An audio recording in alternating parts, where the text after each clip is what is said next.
മഴ തോരുമ്പോഴേ പുതിയ എപ്പിസോഡിലേക്ക് എല്ലാവർക്കും സ്വാഗതം. അങ്ങനെ അലീനയ്ക്കുള്ള ഭക്ഷണമായിട്ട് വരുന്നത് കൃഷ്ണമോള്. അലീന ഭക്ഷണം കഴിച്ചുകൊണ്ടിരിക്കുമ്പോൾ നമ്മുടെ മനു വിളിക്കും. മനു വിളിച്ചിട്ട് പോലീസ് സ്റ്റേഷനിലേക്ക് വരാൻ പറ്റാത്ത സാഹചര്യവും സെപ്റ്റി ടാങ്കിൽ വീണ അവസ്ഥയാണെന്നൊക്കെ പറഞ്ഞ് സങ്കടം പറയുന്നുണ്ട്. ഒന്നിനും പറ്റില്ല, നാണക്കേട് കൊണ്ട് പുറത്തിറങ്ങാൻ പറ്റുന്നില്ല എന്ന് പറയും. അപ്പോൾ അലീന ചോദിക്കുന്നുണ്ട്, അച്ഛൻ വന്നില്ല, ശിവനെങ്കിലും വന്നില്ലേന്ന് ചോദിച്ചപ്പോൾ ഇല്ല, അച്ഛൻ അങ്ങനെ പെട്ടെന്ന് വരാൻ പറ്റുമോ, ഒരുപാട് കാര്യങ്ങളൊക്കെ ഇല്ലേ, ടിക്കറ്റൊക്കെ ഓക്കെ ആവേണ്ട, ലീവും അതൊക്കെ ഒരു കണക്കിന് വരുന്നിടത്ത് വെച്ച് കാണാമെന്ന് പറയും.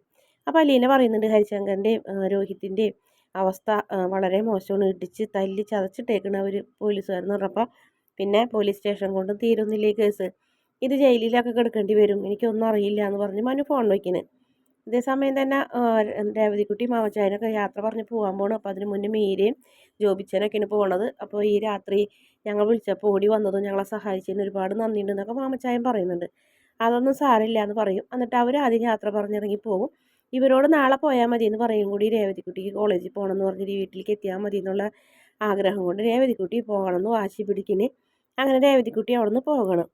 പിന്നെ കാണിക്കുന്നത് ബാലചന്ദ്രൻ്റെ കാവലായി നിൽക്കുന്നു നമ്മുടെ ഗോവർദ്ധനൻ. അപ്പോൾ പെട്ടെന്ന് കണ്ണൊക്കെ തുറക്കും, നേരം വെളുത്ത്. അങ്ങനെ ഗോവർദ്ധനൻ ചെന്ന് ഗ്ലാസ്സിലൂടെ നോക്കുമ്പോൾ ബാലചന്ദ്രൻ നല്ല ഉറക്കമാണ്. അങ്ങനെ പുറത്ത് പോയി ചായ കുടിച്ച് പത്രമൊക്കെ വായിക്കാമെന്ന് വിചാരിച്ച് പത്രത്തിലെ വാർത്തകൾ എന്താണെന്ന് അറിയാൻ പറ്റും. എന്നാലും ഒരു പത്രം എന്ന് പറയുമ്പോൾ ചൂടുള്ള ചായക്കൊപ്പം ചൂടുള്ള വാർത്തയുണ്ട് സാറേ, അത് ഒരു പെൺകുട്ടീനെ കൊണ്ടുപോയി 4 അവന്മാർ കൊണ്ടുപോയി പീഡിപ്പിച്ചേക്കണ്, വലിയ അകലൊന്നുമല്ല, നമ്മുടെ ഈ പാലായിൽ തന്നെ എന്ന് പറയും. ഗോവർദ്ധൻ്റെ കൈയൊക്കെ അങ്ങനെ വിറയ്ക്കും. എന്നാലും 2 പത്രം മേടിക്കുന്നുണ്ട്. എന്നിട്ട് കാശ് കൊടുത്ത് പോകും. ഓട്ടോ സ്റ്റാൻഡിൻ്റെ മൂലയിൽ ചെന്ന് നിന്നിട്ട് പത്രം ഒന്ന് തുറക്കുമ്പോഴത്തേനും അയാളെ നെഞ്ചങ്ങോട്ട് കത്തും. വേഗം അങ്ങോട്ട് ടെൻഷൻ അടിച്ചിട്ട് ഒന്നും വായിക്കാണ്ട് ചുരുട്ടി പിടിച്ചും കഴിഞ്ഞിട്ട് നേരെ ഹോസ്പിറ്റലിലേക്ക് പോകും. പിന്നെ കാണിക്കുന്നത് ബാലചന്ദ്രൻ്റെ വീട്ടിലേക്ക് പത്രം അങ്ങനെ പറന്നു വരുന്ന ഒരു കാഴ്ചയിന് അലീന ചെന്ന് എടുത്ത് തുറന്ന വഴിക്ക് അലീന നെഞ്ച് കത്തണ പോലത്തെ ഒരു അനുഭവമായിരുന്നു അലീനയ്ക്ക്. കാരണം 4 അവന്മാരുടെ ഫോട്ടോ രോഹിത്തിനെ കണ്ടപ്പോൾ അലീനയ്ക്ക് ഭയങ്കര സങ്കടമാവുന്നുണ്ട്. പത്രവാർത്ത വായിച്ചതോടുകൂടി അലീന വീണ്ടും തകരും. അകത്തേക്ക് ഇങ്ങനെ ഒരു ജീവച്ചാവം പോലെ കയറി വരും. ആ സമയത്ത് കൃഷ്ണമോള് വരുന്നുണ്ട്. കൃഷ്ണമോള് വന്ന് പറയും, ചേച്ചി നേരത്തെ എണീറ്റോ, ഗുഡ് മോർണിംഗ് ചേച്ചി എന്നൊക്കെ പറയും. അലീൻ്റെ മുഖത്ത് സന്തോഷമൊന്നുമില്ല. എന്താ ചേച്ചി മുഖത്ത് സന്തോഷമില്ലാത്തതെന്ന് പറയും. പത്രം അലീന ബാക്കിലേക്ക് പിടിക്കുമ്പോൾ കൃഷ്ണമോള് കൈ നിർബന്ധിച്ച് മേടിക്കും. പത്രം തുറന്നു നോക്കിയാൽ കൃഷ്ണമോളും അലീനയുടെ അതേ അവസ്ഥ തന്നെയായിരുന്നു, ഞെട്ടി പോകുന്നുണ്ട്. 4 പേരുടെ ഫോട്ടോ, രോഹിത്ത്, ഹരിശങ്കർ, അങ്ങനെ ബാക്കി 2 പേരുടെ പേരും അഡ്രസ്സും ഒക്കെ ഉണ്ട്. ഇതിൽ രോഹിത് ബാലചന്ദ്രൻ പാലായിൽ സ്വർണ്ണക്കട നടത്തുന്ന ബാലചന്ദ്രൻ എന്ന മുതലാളിയുടെ മകനാണ്, സ്വർണ്ണക്കടയും ജൗളിക്കടയും ഒക്കെ ഉണ്ടെന്ന് പറയും. രോഹിത്തിൻ്റെ അമ്മയുടെ സഹോദരൻ്റെ മകനാണ് ഹരിശങ്കർ എന്ന് പറയും. ഹരിശങ്കർ സ്നേഹിക്കുന്ന പെൺകുട്ടീനെ ഇനി ബർത്ത്ഡേ പാർട്ടി ഉണ്ടെന്ന് പറഞ്ഞ് വിളിച്ചുകൊണ്ട് പോയി 4 പേരും കൂടെ പീഡിപ്പിക്കുകയാണ് ചെയ്തതെന്ന് പറയും. രോഹിത്തിൻ്റെ വീട്ടിൽ നിൽക്കുന്ന ഹോം നേഴ്സായി നിൽക്കുന്ന അലീന എന്ന യുവതിയെ ഹരിശങ്കറും രോഹിത്തും കൂടി ജ്യൂസിൽ മയക്കുമരുന്ന് കടത്തി പീഡിപ്പിക്കാൻ ശ്രമിച്ചു. സ്വയരക്ഷയ്ക്കായി സ്വയം കത്രിക വയറ്റിൽ കുത്തിയിറക്കിയാണ് ആ യുവതി രക്ഷപ്പെട്ടത്. പോലീസ് കേസെടുക്കാണ്ടിരിക്കാൻ വേണ്ടിയിട്ട് ബാലചന്ദ്രൻ, അതായത് രോഹിത്തിൻ്റെ അച്ഛൻ ബാലചന്ദ്രൻ, വൻതുക നമ്മുടെ അലീനയുടെ അക്കൗണ്ടിലേക്ക് ഇട്ട് ആ കേസ് ഒതുക്കി തീർത്തു എന്ന് പറയും.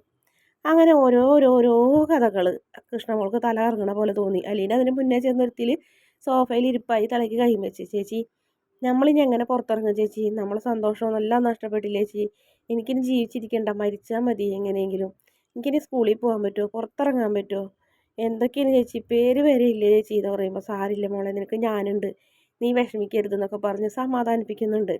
മടിയിൽ ഇങ്ങനെ കെടുത്തിന് അലീന നമ്മുടെ കൃഷ്ണമോളെ ഒരുപാട് സമാധാനിപ്പിക്കാൻ നോക്കുന്നുണ്ട്. കാര്യമില്ല എന്നറിയാം. അതിനുശേഷം പിന്നെ കാണിക്കുന്നത് ബാലചന്ദ്രൻ്റെ ഗേറ്റിന് മുന്നിലിരുന്ന പത്രങ്ങളൊക്കെ വായിക്കുന്ന നാട്ടുകാരൊക്കെ ഈ ചെക്കൻ ഇങ്ങനെ ഒരുത്തരൊന്നും വിചാരിച്ചില്ല, വളർത്തു ദോഷം, അലീന എന്ന് പറഞ്ഞ പെൺകുട്ടിക്ക് പണം കൊടുത്തപ്പോൾ ഈ വീട്ടിൽ ഇങ്ങനെയൊക്കെ സംഭവിച്ചിട്ടുണ്ടല്ലേ എന്നൊക്കെ പറഞ്ഞ്. പിന്നെ കാണിക്കുന്നത് പ്രമഭാഗത്തുനിന്ന് കല്ലുകൾ ഇങ്ങനെ എറിയുന്നു. ചെടിച്ചട്ടി മാത്രമല്ല, ജനൽ തകർന്ന് അകത്തേക്ക് വരെയും കല്ലുകൾ തെറിക്കുന്നുണ്ട്. അങ്ങനെ കൃഷ്ണമോൾ ഓടിച്ച് നിന്നിട്ട് അലീനോട് പറയും, ചേച്ചി ഗേറ്റിൻ്റെ മുകളിൽ നിന്ന് ആൾക്കാരൊക്കെ അട്ടഹസിക്കുന്നുണ്ട്, കല്ലൊക്കെ എടുത്ത് എറിയുന്നുണ്ട്, തെറിയൊക്കെ പറയുന്നുണ്ട് ചേച്ചി എന്നറിയും. മോള് പേടിക്കേണ്ടെന്ന് പറയും. അലീന കൃഷ്ണമോളെ ചേർത്ത് പിടിക്കും. അപ്പോഴത്തേനൊരു കല്ലിങ്ങനെ പാഞ്ഞു വരുന്നൊരു ഭാഗം കൂടി കാണിക്കുന്നുണ്ട്. ഇതേ സമയം തന്നെ വൈജയന്തിക്ക് ഒന്നും മനസ്സിലാവില്ല. വൈജയന്തിൻ്റെ റൂമിൻ്റെ ഡോറിൻ്റെ അവിടെ പെണ്ണുങ്ങൾ വന്നിങ്ങനെ അടക്കം പറയുന്നുണ്ട്. വളർത്തു ദോഷം പഠിപ്പിച്ച് വെച്ചേക്കണണ്ടില്ലേ, വലിയ കാശുണ്ടായിട്ട് കാര്യമില്ല, നാണവും മാനമൊക്കെ വേണമെന്നൊക്കെ പറയുന്നു. എന്താണെന്നൊന്നും മനസ്സിലാവില്ല. പക്ഷെ ഗോവർദ്ധനെ അങ്ങാണ്ട് കൊണ്ട് പത്രം കൊടുത്തിട്ടുണ്ട്. പത്രം വായിച്ചോടുകൂടി വൈജയന്തി പത്രം മുഖത്ത് വെച്ച് ഇങ്ങനെ പൊട്ടിക്കരയണ്. ഫോട്ടോയും പേരും കാര്യങ്ങളൊക്കെ കണ്ടപ്പോൾ ബാലചന്ദ്രൻ പേപ്പർ ചോദിക്കുന്നുണ്ട് നമ്മുടെ ഗോവർദ്ധനോട്. പക്ഷെ ഗോവർദ്ധൻ കൊടുക്കുന്നില്ല. എടോ താൻ തന്നില്ലെങ്കിലും അതിൻ്റെ ഉള്ളിൽ എന്താണെന്ന് എനിക്ക് വ്യക്തമായിട്ട് അറിയാമെന്ന് പറഞ്ഞ് ബാലചന്ദ്രൻ വിഷമിക്കുന്നുണ്ട്. പിന്നീട് അലീനനെ രേവതിക്കുട്ടി വിളിക്കുന്നുണ്ട്. രേവതിക്കുട്ടി ചോദിക്കുന്നുണ്ട്, ചേച്ചി പത്രം കണ്ടു, ചേച്ചി അവിടെ പെട്ടുപോയല്ലേ, ചേച്ചിക്ക് ഇങ്ങോട്ട് വരാനൊന്നും പറ്റില്ലല്ലേ എന്ന് പറയുമ്പോൾ അങ്ങോട്ടൊന്നല്ല ഒരുത്തിലേക്കും വരാൻ പറ്റില്ല എന്ന് പറഞ്ഞ് അലീനെ ഫോൺ വയ്ക്കുന്നത്.